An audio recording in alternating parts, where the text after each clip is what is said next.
نحمده ونصلي على رسوله الكريم أما بعد فأعوذ بالله من الشيطان الرجيم بسم الله الرحمن الرحيم يا أيها الذين آمنوا اتقوا الله حق تقاته ولا تموتن إلا وأنتم مسلمون صدق الله العظيم. محترم حاضرین جمع، بزرگ دوستوں اور میرے عزیز ساتھیوں، قرآن مجید میں اللہ رب العزت نے مختلف مقامات پر اور پیارے نبی نے مختلف احادیث میں مختلف مقامات پر اعمال سے متعلق ایک بہت اہم بات بتائی ہے. اس بات کو آج ہم سمجھیں گے کہ ہم جو بھی کچھ عمل کرتے ہیں، اچھا ہو یا برا ہو، کل قیامت کے دن ان اعمال کو گینا نہیں جائے گا بلکہ تولا جائے گا. اللہ رب العزت نے میزان کا تذکرہ کیا ہے قرآن مجید کے اندر. میزان کہتے ہیں ترازو کو، جس کے اندر اعمال کو تولا جائے گا. بعض اعمال تو دکھنے میں بہت زیادہ ہوں گے لیکن بہت ہلکے ہوں گے، اور بعض اعمال دکھنے کے اعتبار سے بہت چھوٹے ہوں گے لیکن بہت وزنی ہوں گے. مثال کے طور پر اگر ہم تھرماکول کو دیکھیں تو بہت بڑا نظر آتا ہے لیکن پھونک مارنے پر اڑ جاتا ہے. اسی طرح لوہے کا ایک چھوٹا سا ٹکڑا ہو، دکھتا تو چھوٹا ہے لیکن جب اس کو ترازو میں رکھا جائے تو وزن ہو جاتا ہے. اب تولنے کا مقصد یہ ہے اعمال کو کہ ہم جو بھی عمل کریں چاہے چھوٹا ہو، اس عمل کے اندر ہم کو وزن پیدا کرنا ہے. اور وزن بہت ساری چیزوں سے پیدا ہوتا ہے لیکن جس چیز کا میں آج تذکرہ کر رہا ہوں وہ ہے اخلاص، یعنی عمل کے کرنے کی وجہ کہ کوئی شخص کسی عمل کو کس وجہ سے کر رہا ہے، اس کے دل میں کیا چل رہا ہے وہ کام کرنے سے متعلق. اسی طرح دوسری چیز عمل کرنے کا وقت. عمل کرنے کا وقت کس وقت کے اندر، کس سچویشن کے اندر وہ یہ کام کر رہا ہے. یہ دو چیزوں کا دیکھنا بہت ضروری ہے. اسی لیے ہم دیکھیں گے دوستوں، مختلف واقعات ہمارے سامنے ہیں کہ لوگ بڑے بڑے اعمال کرنے کے باوجود اخلاص نہ ہونے کی وجہ سے وہ اعمال بجائے ان کے کام میں آنے کے ان کے لیے وبال بن گئے. اس لیے کہتے ہیں نا، کسی بھی عمل کو، اچھے عمل کو چھوٹا سمجھ کے چھوڑنا نہیں چاہیے کہ یہ کیا ہے، ٹھیک ہے. اور کسی بھی گناہ کو چھوٹا سمجھ کے کرنا نہیں چاہیے، یہ تو چھوٹا گناہ ہے. بلکہ چھوٹا سے چھوٹا گناہ بھی کل قیامت کے دن ہو سکتا ہے ہماری پکڑ کا ذریعہ بن جائے، اور چھوٹا سے چھوٹا عمل بھی ہو سکتا ہے کہ ہمارے نجات کا عمل بن جائے اور نجات کا ذریعہ بن جائے. ایک واقعہ میری نظروں سے گزرا، بڑا دلچسپ واقعہ ہے، مختصر میں آپ کو بتاتا چلوں. کسی علاقے کے اندر ابو نصر نامی ایک شخص تھے، بڑے نیک تھے لیکن غریبی نے، محتاجگی نے ان کو گھیر لیا. گھر میں بیوی ہے، بچے ہیں لیکن فاقے چل رہے ہیں. ایک دن بڑے پریشان ہوئے اور گھر سے باہر نکلے تاکہ کہیں سے روزی روٹی کا انتظام کریں، کچھ کوشش کریں. اب ان کو ایک بہت بڑے عالم ملے، ان سے ملاقات ہوئی اور ان کا چہرہ دیکھ کر انہوں نے پہچان لیا کہ ٹینشن میں نظر آئے. پہلے پوچھنے پر تو بتایا نہیں، پھر جب انہوں نے اصرار کیا کہ کیا معاملہ ہے تو پھر بتایا کہ میرے حالات ایسے ہیں. تو انہوں نے ان کو ایک ترکیب سجھائی کہ چلو ہم چلتے ہیں. ان کو سمندر کے کنارے پر لے گئے اور 2 رکعت نماز پڑھی اور دعا کی کہ اللہ رب العزت ہمیں روزی عطا فرما.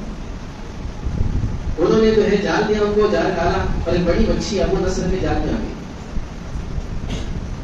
اب اس مچھلی کو جب باہر نکالا تو عالم جو تھے انہوں نے کہا اس کو جاؤ بازار میں فروخت کرو اور اپنی ضرورت کو پورا کرو. وہ گئے، انہوں نے بازار میں اس کو فروخت کیا اور کچھ کھانے پینے کی چیزیں خریدی. اور پھر ان کے پاس آئے کہنے لگے آپ کی اس میں سے کچھ ہے؟ انہوں نے کہا نہیں میں نے اس کے لیے نہیں کیا تھا، آپ اپنے گھر والوں کو بلا جاؤ. ہم گھر جاتے وقت ایک چھوٹا بچہ اور ایک عورت بھوک سے رو رہے تھے، بھوک سے رو رہے تھے، مانگنے کے لیے بیٹھے تھے. اس زمانہ غریبی والا تھا، محتاج، اکثر لوگ غریبی محتاجی کے شکار تھے. اب ابو نصر نے یہ سوچا کہ میرے بھی گھر میں بیوی ہے، بچے ہیں، وہ بھی بھوک سے بےحال ہے اور یہاں پر بھی ہے. حالات کے اعتبار سے دونوں برابر ہیں، حالات کے اعتبار سے دونوں برابر ہیں. دل میں بات آئی کہ اللہ بڑا مالک ہے، اللہ رب العزت میرا کہیں اور سے کام بنا دے گا. نہ چاہتے ہوئے بھی وہ جو کھانے کی چیزیں تھی وہ اس غریب عورت کو انہوں نے دی. اب وہ عورت کو جب دیا ہے تو عورت کی آنکھوں سے جو آنسو نکل گئے خوشی کے مارے، اور جو بچہ تھا وہ مسکرانے لگا. وہ وہاں سے نکلے یہ سوچ کر کہ ابھی اللہ مانی کے دیکھیں کیا ہوتا ہے. اب جب وہ اپنی بستی میں پہنچے تو ایک اعلان کرنے والا اعلان کر رہا تھا ابو نصر کون ہے، ابو نصر کہاں ہے. ایک شخص ڈھونڈ رہا. اب جب ان کو وہ ملا کہ بھائی یہی ابو نصر ہے، پھر آپ ابو نصر ہیں؟ بولے ہاں میں ہوں. تو کہنے لگے تمہارے ابا نے 20 سال پہلے میرے پاس 30,000 دینار امانت کے طور پر رکھے تھے. 20 سال پہلے 30,000 دینار امانت کے طور پر رکھے تھے. کہا نہیں تھا کہ اس پر کرنا کیا ہے. میں تم کو مختلف علاقوں میں ڈھونڈتا رہا، آج تم مجھے ملے. مختلف علاقوں میں ڈھونڈتا رہا اور آج تم مجھ کو ملے ہو. یہ لو 30,000 دینار تمہارے باپ کی امانت میرے پاس تھی، اب کیا آپ کو کرنا ہے کرو. ابو نصر کہتے ہیں میں بڑا خوش ہوا اور اس شکرانے کے اندر میں نے اس سے تجارت کی، تجارت میں بڑا نفع ہوا، زمین خریدی اور میرے حالات ہی تبدیل ہو گئے. مطلب غریبی، فاقہ کشی یہ ختم، ایک دم میں کروڑ پتی بن گیا. اور ایسا نہیں کہ کروڑ پتی بن کے میں اللہ کو بھول گیا، میں اور صدقہ خیرات کرنے لگا. ایک ایک وقت میں 1000 درہم میں صدقہ کرتا تھا. ایک مرتبہ میں سویا ہوا تھا، خواب میں دیکھتا ہوں کہ میدان حشر قائم ہو گیا اور لوگوں کا حساب کتاب ہو رہا ہے. میرا نمبر آیا تو میں نے سوچا میں اتنا صدقہ خیرات کرتا ہوں میری تو محنت ہو جائے گی. جب میرے اعمال کو رکھا گیا، برے اعمال کو ایک طرف اور اچھے اعمال کو ایک طرف، تو جو برے اعمال تھے وہ بھاری ہو گئے اور اچھے اعمال میرے ہلکے ہو گئے. میں نے یہ سوچا کہ میں ہلاک ہو گیا، میں تو برباد ہو گیا. میرے بڑے بڑے صدقات 1000 درہم اور اتنی نیکیاں کچھ بھی کام نہیں آ رہی، میرے گناہ غالب آ رہے. تو فرشتے جو تول رہا تھا اس فرشتے نے دوسرے فرشتے سے کہا کہ اس کا اور کوئی عمل باقی ہے کیا؟ اس نے کہا ہاں باقی ہے. وہ جو 2 روٹیاں تھی کھانے پینے کی چیزوں میں 2 روٹی تھی، وہ 2 روٹیاں لائی گئی. تو ابو نصر نے سوچا کہ اب میں شاید بچ جاؤں گا. اب جب 2 روٹیاں لائی گئی اور رکھی گئی وہ 2 روٹیاں، تو ترازو کے اندر وزن تو آیا لیکن اتنا نہیں آیا کہ وہ بھاری ہو جائے نیک عمل والا. پھر یہ سوچنے لگا ابھی میں ختم ہو گیا میرا معاملہ. تو اس نے پوچھا اور کچھ ہے کیا؟ تو فرشتے نے کہا ہاں ہاں وہ جو خوشی کے مارے اس عورت کی آنکھوں سے جو آنسو نکلے تھے وہ باقی. اب وہ آنسو رکھے گئے، ابھی پورا وزن برابر، نیکی برابر، گناہ برابر. اب کیا اور کچھ باقی ہے کیا؟ بولے ہاں ایک چیز لاسٹ والی باقی ہے. کیا؟ وہ بچے کے چہرے پہ جو مسکراہٹ آئی تھی، وہ بچہ جو اندر سے خوش ہوا تھا، وہ مسکراہٹ کو لایا جائے. جب وہ مسکراہٹ اس کی رکھی گئی تو جو برے اعمال تھے وہ اڑ گئے اور جو نیکی والا پردہ تھا وہ ایک دم بھاری ہو گیا. جب دوستوں ابو نصر کی آنکھ کھلی ہے تو ان کو اس بات کا احساس ہوا کہ میں نے اس صدقے کے بعد بہت سارے بڑے بڑے صدقے کیے لیکن اس میں وہ بات نہیں تھی، وہ موقع نہیں تھا، وہ اخلاص نہیں تھا. تو معلوم ہوا دوستوں ہم جو بھی عمل کرتے ہیں ایسے موقع پر جب ہم ضرورت رکھتے ہیں، ایسے وقت میں صدقہ کرنا، ایسے وقت میں کسی کے کام آ جانا، یہ بہت بڑی نیکی شمار ہے. جیسے مثال کے طور پر ہمارے استاد مثال دیتے تھے، ایک آدمی کے پاس 1 لاکھ روپے ہیں. کتنے ہیں؟ 1,00,000 روپے ہے اور اس نے 1000 روپے صدقہ دیا. کتنا دیا؟ 1000 روپے صدقہ دیا, یعنی اپنے مال کا 1% اس نے صدقہ دیا. اور ایک آدمی کے پاس 10,000 روپے ہے, اس نے 1000 روپے صدقہ دیا, اس نے کتنا دیا؟ 10% دیا. ایک آدمی کے پاس 100 روپے ہیں, کتنے؟ 100 روپے, اس نے 10 روپے دیا یا 20 روپے دیا, تو تینوں میں کون افضل ہے؟ اس نے 20 روپے دیا کہ اس کے پاس آئی کم.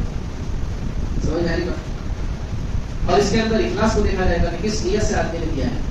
تو یہ صرف دوستوں صدقے کی بات نہیں ہے. ہم دن بھر میں جو بھی کام کرتے ہیں ہم اس کو یہ دیکھیں کہ اس کی وجہ کیا ہے. اگر وجہ اللہ ہے, اللہ کی خوشنودی ہے, تو وہ ہمارا کام اللہ کے دربار میں کل قیامت کے بہت مزید شمار ہو.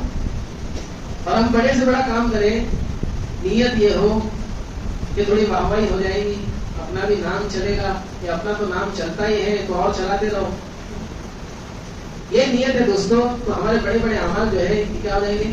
برباد ہو جائیں گے. قیامت کے اس کے بدلے میں ہم کو کچھ بھی نہیں ملے گا.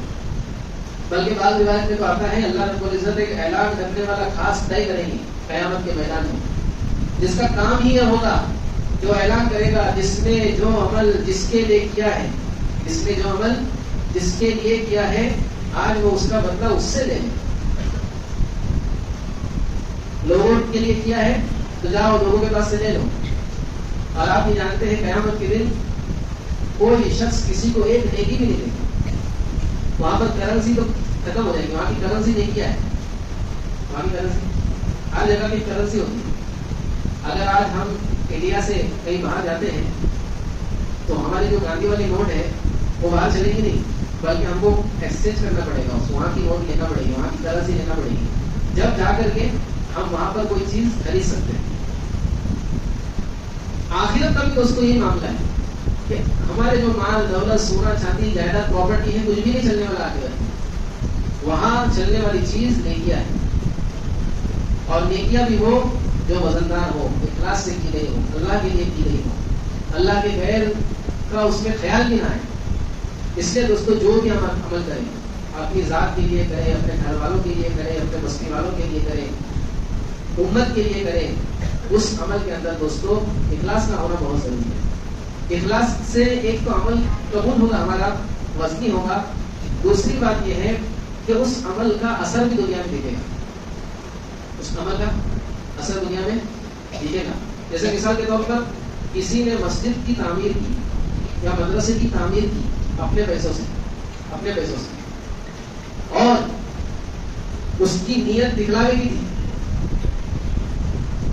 تو وہ مسجد کے اندر ہو سکتا ہے کہ اتنی برکتیں, اتنے نمازی, اتنی دینداری نہ ہو. اور ایک آدمی نے اس نیت سے کہ اللہ کا گھر بنا رہا ہوں, اللہ کے لیے بنا رہا ہوں, اپنا نام بھی اس نے شو نہیں کیا, اب اس مسجد کی بات الگ ہوگی, اس میں دورانیت ہوگی. سمجھ آ رہی بات؟ تو اخلاص سے عمل کرنے کا کے فائدے میں سے ایک فائدہ یہ ہے کہ اس کا اثر بھی نظر آتا ہے, اس کا اثر باہر نظر آتا ہے. ہمارے اعمال تو وزنی ہوں گی لیکن اس میں اثر بھی ہوگا انشاءاللہ. تو کریں گے اس کی فکر. اور دکھلاوا ہے دوستوں, یہ دکھلاوا بعض موقع پر اللہ کے ساتھ شرک کرنے کی مترادف ہو جاتا ہے. اللہ کے نبی نے فرمایا کہ جس نے دکھلاوے کے لیے نماز پڑھی اس نے شرک کیا, جس نے دکھلاوے کے لیے روزہ رکھا اس نے شرک کیا, اللہ کے ساتھ کسی کو شریک کر دیا, اور جو عمل اس نے کیا ہے اس کا دنیا میں کوئی اثر بھی نہیں ہوگا دکھلاوے والے. اللہ رب العزت ہم سب کو اپنے مسلم پر عمل کی توفیق دے, ہمارے ہر عمل میں اخلاص عطا فرمائے, مل جل کر بیٹھے اور اوپر والے کی